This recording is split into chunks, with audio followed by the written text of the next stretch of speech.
This week on the episode of The Harbor, we have one of my favorite humans on the planet, Mr. WynWiley. You're a photographer, you're a creative, you are an entrepreneur, you are a philanthropist, you do a lot of things. And so thanks for being here this week, kicking it with us. Thank you for having me. I am super excited. I've never done something like this, so it'll be fun. You're normally on the other side of the camera. Yeah. Home base is definitely on the other side of those lights, but we'll hang out here for a bit. I like it. So it'll be good.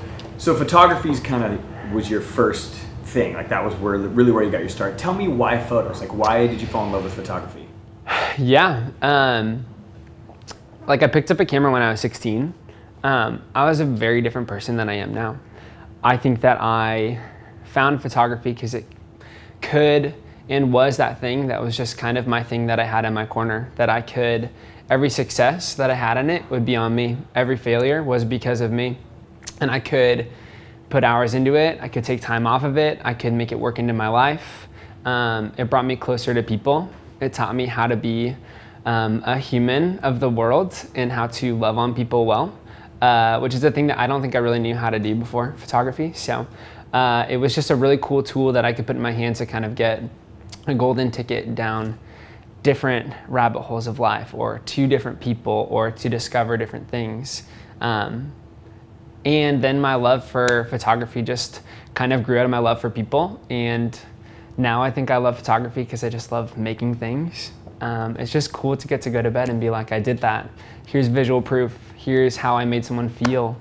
Here's a way that they can remember how cool they are or how great they are. So I love it. It's cool. You get to make people's day. It's fun. And that's awesome. Yeah. And so like anybody who starts a business or starts a, basically taking their passion and turning it into a profession, yeah, you got to start essentially from the bottom. And the work that you first start with is nowhere near where you end up because the progression is crazy. And so we have a picture of a cat over here on this laptop. Tell me about this photo. This photo means a lot to you, but tell me about it. This is my family's cat, Pepper.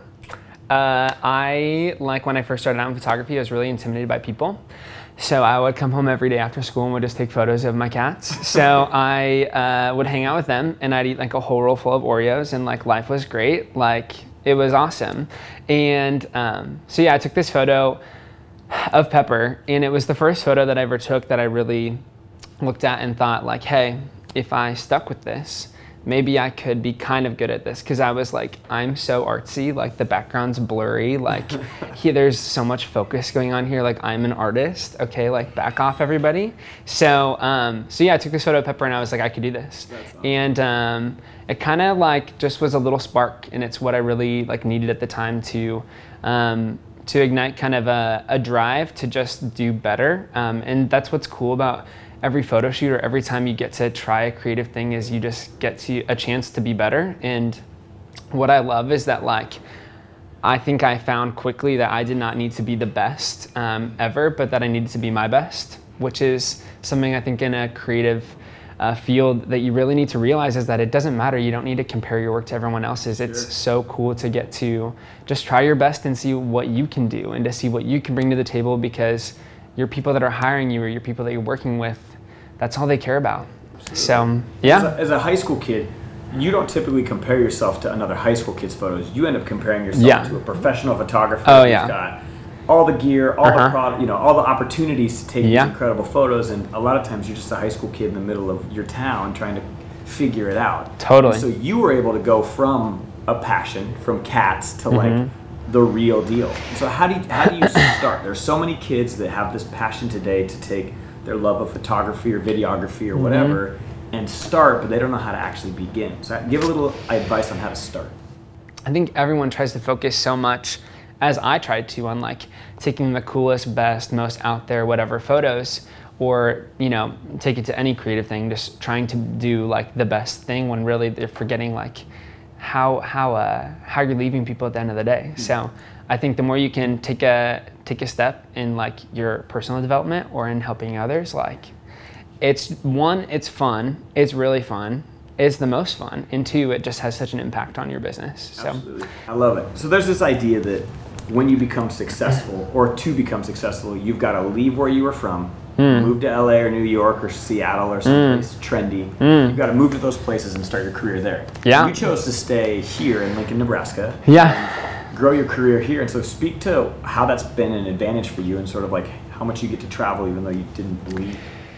I think that I realized that the biggest way I could ever rebel would be to stay in Lincoln and stay in Nebraska and stay in my hometown and to try to just pour into that community and to try to just see what art I can make there.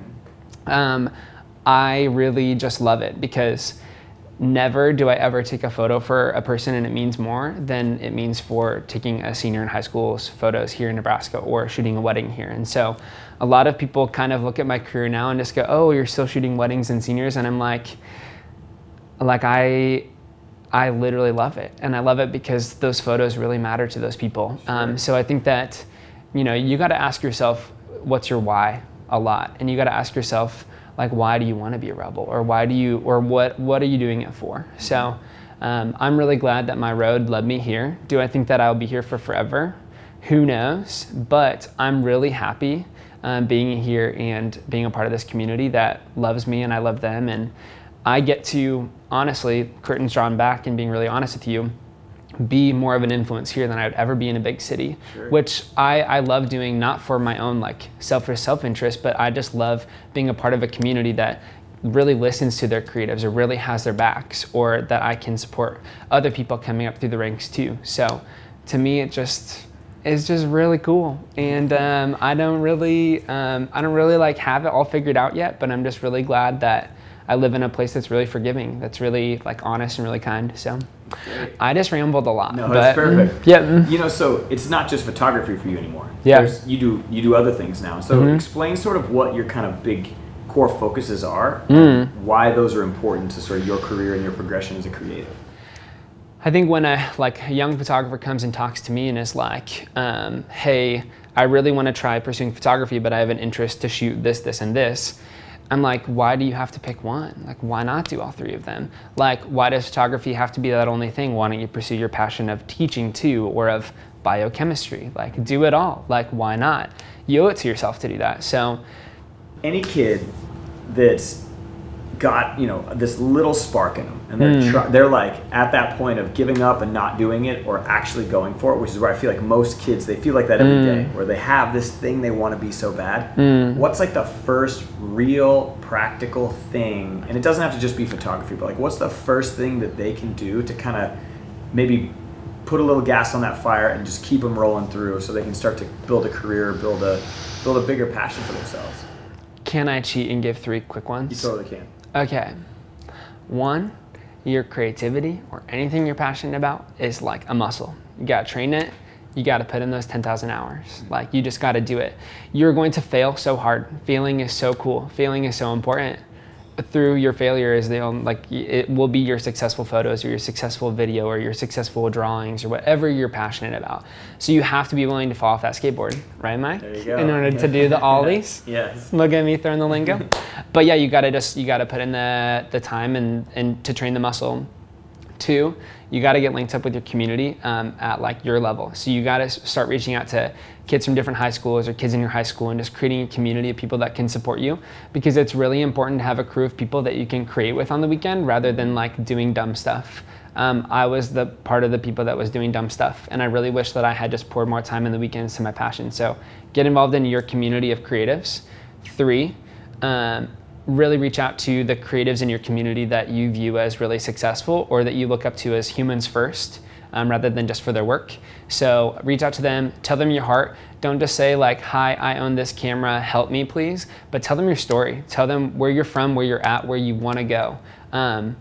They're going to really relate to that, and they're going to want to help you out. So I think if you can do those 3 things, you can really set yourself up for a lot of success. So yeah. I love it. Yep. I love it. Well, Wyn, thank you so much. Oh, we're going to man. link out your websites. We're going to send them towards your nonprofit work. And just thank you so much for your heart and how much you love people more than just being a creative. You love people, which is incredible. And so I appreciate your time today, dude. Thank you so much. Hey, thanks for having me on and for having this photo of Pepper on. This is the most important thing. So yeah.